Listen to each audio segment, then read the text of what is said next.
waxaanu la joognaa jaamac Karaacin waxaanu ka baxaynaa Caynaba waxaanu u soconaa geeli iyo badweyn ya oo hadda unagu wada jaamac gala badweyne sagoonda balbarane والله يا ودا nolosha qurbuhu quruxba malahe adbaan qalanjooy dalkii qabana Caynaba dusheedo tawcirkii helay oo eedidala rogay waa safar aad u qurux badan oo aanu Burco kaga baxnay safarkan waxaanu ku tagnay Caynabo og iyo badweyn oo ah meesha uu tababaraha caalamiga ah ee jaamac Karaacin geeliisu joogo meel kasta oo wadankeena kamid ah waxaanu isku dayeynaa inaad nala wadaagtaan oo aanu idin soo duubno halkan aanu dhex maraynaa waa bridge keeper anagoo ku sii socona sidaan horeba idin sheegnay ilaa badweyn daawasho wacan dhamaantiin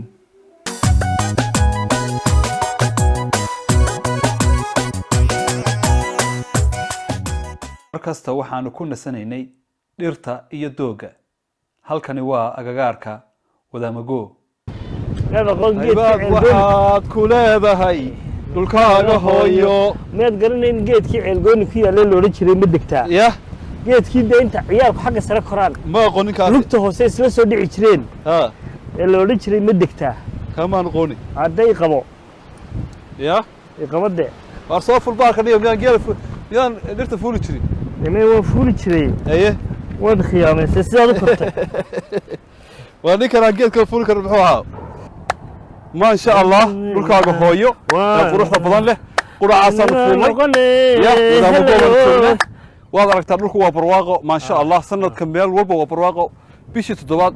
bartankeedii waa lagu jiraa haddana dhulku saas u qurux badan yahay ma sha Allah ya doogi wali weeyaan waa aragtaa arigi baa daaqaya halka geeli baa daaqaya magaalada ka fogeyn magaalada Wadaamago wata iyar bay naga horeysa safarkayguna wuxuu ku ogyahay ilaa iyo og waa soconayna insha Allah hadii Ilaahay yiraahdo waxaan joognaa Wadaamago halkan aad aragtaan waxaad ku ooli jiray geedkii caanka ahaa ee weynaa ee bardaha ahaa kadibna geedkii waxaa soo riday duufaano iyo roobab xoog leh iminkase waxaa lagu beeray dhirta aad aragtaan ayaa lagu beeray muddo hadda laga joogo maanayna 3 sano ayaa geedka bardaha uu soo dhacay halkaasuna yaala intii ka hadhay dadkii ma jira garanaya meeshan ahaan jirtay barda weyn ayaa ku ooli jiray iminkana waxaad daawanaysaa waa muuqaalkii dusha ee magaalada Wadaamago waa magaalo sanad kasta sii kobcaysa laamiga markaad ka soo baydho ee aad magaalada gudaheeda soo dhex gasho ayaad arkaysaa sida ay magaaladani u fidayso Caynaba dusheedo tawcirkii helay oo eedidala rogay عصبكي دوغيو العليا حارتنا لقاكتو دينا عيدا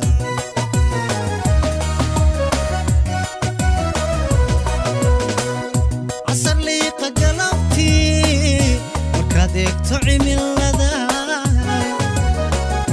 عصر لي قلبتي وكادك تعمل لذا كوديو كلي عياد يعجم بسير عن كوديو كلي عياد يعجم بسير عدرديها وينك يا علف وهالكيسير عبيتانك النولشي سيدا سيدا ديدا عانا ليلة عاشق عيني وعينك يا حبيبي عيني وعينك يا حبيبي tababaraha orodada caalamiga jaamac Karaacin ayaa si fiican oo milgo iyo sharaf leh noogu soo dhaweeyay hoteelkiisa ku yaala Caynaba isagoo marti sharaf qado ah noogu sameeyay hoteelka intii aanu ku sugnayn caynabo kadibna waxaanu qabanay oog iyo badweyn cali xirsi axmed oo ah jiif caaqil kana mid ah odayaal dhaqameedka wuxuu inooga warramayaa taariikhda caynaba caynaba taariikhdeedu adeer waxa weeyaan lama koobi karo taariikh dheer bay leedahay ingiriiskuna waa ogyahay haddeerba ogyahay horena wuu ogaa caynaba waxay ahayd meel gobollada oo dhan laga hogaamiyaa burco arigaabo laascaanood waxaa joogi jiray dhulka ma joogi jirin barasaabo iyo waxaa joogi jiray liisi dhastrig bay ahayd saddexdaa magaalaa sheegayaaba waaweyne iyada sab dhastrig bay ahayd hawsha la qabanayey gobollada laga qabanayey boqolkiiba 40 ama 50 caynabaa lagu qaban jiray dadka saddexdaa gobol u dhashay iyo buuhoodle ka dhexowna wuxuu ahaa dad ehelahoo wada dega dhibaatooyinkana dee mar hadduu reer miyiga dhibaatana way iska jirtaa dhibaatooyinkana wixii dhibaato soo korodha iyo wixii laga wada hadlaayo halkaan lagu qaban jiray berda weyn bay lahayd oo halkan berdahaas hoostiisa la fadhiisan jiray xaakim maxakamad xaakina way lahayd bilays kuwa degmooyinka la midana way lahayd xoolo fara badan oo meel walba kamid waa ka cabbi jireen caynaba waxay taariikhda ah taariikh meel Soomaaliland oo ka taariikh fiican ma jirto meeshaas waxay ahayd meesha caynkaasa dad walaalo oo fara badan baa ooli jiray wixii dhibaato ah waa la xalali jiray wixii maxay tahay waxtar waa la isku weydiisan jiray caynaba saas ahayd taariikhdeedu taariikh fiican oo aad iyo aad u qiimo badan bay ahayd geed weyn oo berda ah oo 150 nin qaada hoostiisu na way lahay bilayskuna geesto dhinacu ka degana caynaba saas ahayd maantana de meel fiican bay joogtaa waa gobol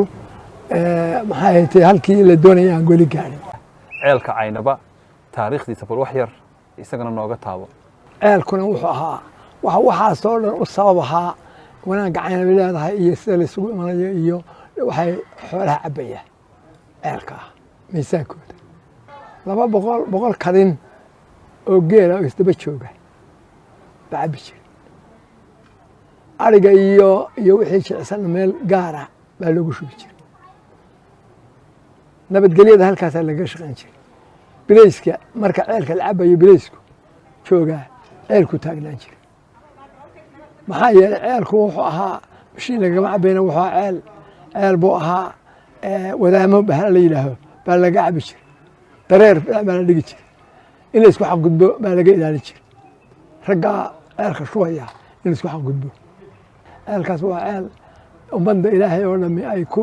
aqliba kaga warramaya oo dhami ay ku noolayd bay ahaa ceelkaas biyihiisaas berigaasna ceelal badan ma jirin oo dee ceelal badan ma jirin badweyntaa aad tagtay maanti dhaweyto ceelasha caymeeda iyo ceel cagaciid la yidhaaho meesha aan hadeer goda yaa halkaana jiray biyo kale oo arradaa jooga ma jirin hawd oo dhan berkadina ma jirin wax kalena ma jirin hawd oo dhan halkaasaa looga dhaami jiray geela cabaya mashiin ma leh waa gacan dhibteedu ma yara marka saasaa meeshaasu ahayd meesha caynkaasay ahayd meel taariikh wanaagsan lebay ahayd maantana meel halkaa idii maanta joogto iyo meel kasii wanaagsan bay joogi jirtay caynaba waxaanu la joognaa jaamac karaaciin waxaanu ka baxaynaa caynaba waxaanu u soconnaa geeli iyo badweyn ya oo hadda uu nagu wado jaamac gala badweyne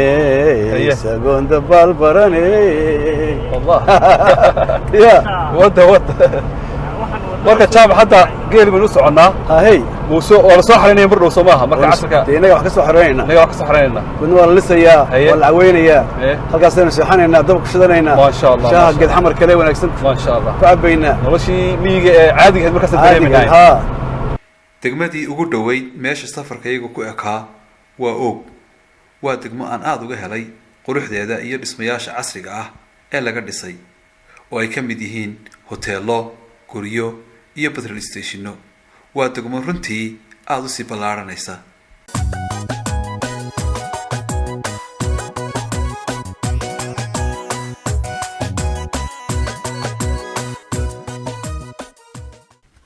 magaalada Badweyn ayaanu soo gaadhnay kowdii duhurnimo halkaas oo aanu la kulannay geelii jaamac karaacin oo ka cabayay waa deegaan aad u qurux badan waxayna dhinaca waqooyi bari kaga beegan tahay magaalada Oog waxaa kale oo ku yaal dhir aad u qurux badan oo uu ka mid yahay berde aad u weyn waa magaalo arageedu igu cusub yahay waxa ay cajabiyay quruxda iyo ceelkan aad u weyn ee xooluhu ka cabayeen xilli casar liiq ah ayaanu la kulannay mar labaad geelii jaamac oo daaqayay meel u dhow Badweyn oo xiradiisu tahay haddana waxaanu dhex joognaa geelii jaamac karaacin ee Badweyn jaamac caawa halkan inuu hooyeenina jawgan aad u macaan iyo quruxdan iyo geelan aad u quruxda badan caawa halkan joognaa caanihiisa cabbinaa ilaa iyo bari subaxna waa joognaa jaamac dee noloshu waa tan nolosha asalkeed waa tan halka waxa la Badweyn waa tan muuqata baritan waa arooraya caawa halkan saxaana leeyda macaan shaay geed xamarka lahaa caanihii freshka ahaa iyo xoorka lahaa dee nolosha asalkeed baan caawa gelinaa ilaa barito noloshii asalka ahayd aan ku noolayn markaad ku noqoto ingiriiska iyo asxaabtay uga sheekay nolosha iyo geela iyo barwaaqada iyo caanaha iyo waxa soo dhan intii aan halka joogay waxaan dareemay jawi aad u macaan oo aad u qurux badan runtii leeyr macaan geeliyo la daawanaysid arigiina waa kaas waxa halka jooga ari inta meesha laagtay waa adiga arka marka halkan aan ku karsanaa kaambi ma halka sanaysanaa caawa insha Allah ilaa subaxina waa joognaa waa sida halkani waa meeshaan caawa seexaninay waad aragtaan tentkii yara inaan dhisnay halkana waxa weeye waxa ku xareysan nirgihii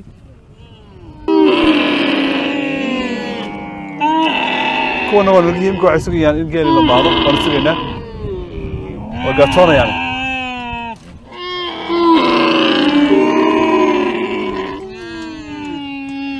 halkana waa dabkii aan wax ku karsan lahayn ya weelkii ayaa la xalayaa soo maaha waxaan adimka daawanaysa waa harubgaalka oo la culayo ya caanaha ugu horeeya lagu cabo harubgaalkani aad bay macaan yihiin soo maaha xitaa geedka lagu culayo waa geed gooniya loogu talagalay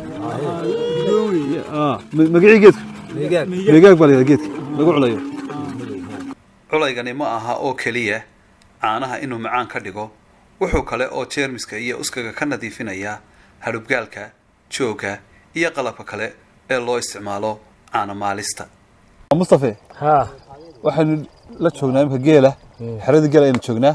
halkan waxaad ku diyaarisay cunto cajiib ah ma noo sheegi kartaa waxay tahay cuntadani suqaar weeyaan caawa iyo roodi waa suqaar ay ku jirto qudradii oo dhan tamaatadii waa ku jirta xawaashkii baradhadii waa ku jirta milixdii basbaaskii dhammaan caano geel ma ku darnaa taba may caanaha geela ka daaro uma caloosha ku daraya may ka daa caloosha qaadan mayse sidoo ku fiican tahay daniyo xare geel baynu joognaayo may taana berri baan cabaynaa insha Allah caanaha geela mar horena waynu cabnay laakiin tan goonideena u cunaynaa marka waa cunto udgoonka ma ka helay maxaa lagu cunayaa cuntadan waxaa lagu cunayaa roodi baan ku cunaynaa rootida ku cunaynaa aad iyo aad ay u udgoon tahay cuntadan aad samaysay ma hawada aan joognaa maxarada geela agteeda waa ready almost ready weeyaan way bisashaaya marka dee Oog iyo Badweyn baynu joognaa moogta cirkii caawa halkaasaynu seexanaynaa banaankaasaynu seexanaynaa moogta teendadii iyo meeshii aynu galabta diyaarsanay ama banaanka ilaahayba waa jawi aad u macaan cunto aad u fiican maasha Allah geel caanihiisu macaan yahay jaamac ayaa noo bilaabay cabitaanka caanaha Mustafa ayaa maraya harubgaalkii saddexaad Maxamuud oo noogu caana cab yaraa ayaa laacay harubgaal buuxa aniguna ilaa iyo subaxii ayaan cabayay caanahan macaan dalo cilifyadeediyo ubaxayn bacayniyo cambaruud lamoodiye cirankoda hilaaciyo cadkiyo daruura cadad subax lamoodiye cashadaynu kulannaa cashaqigu abuurumo fiidiyowgan oo 2 qaybood ah nala socda qaybta labaad war idaad oo ah meesha uu jaamac geeliisa intiisa kale joogto iyo dhalinyarada deegaanka oo aanu wareysanay waa degmada waridaad oo ka tirsan gobolka Caynaba waa bartamaha Soomaaliland oo magaceedana la dhaho waridaad dad xoolo badan oo ku dhaqan yihiin cabitaanka noloshiyo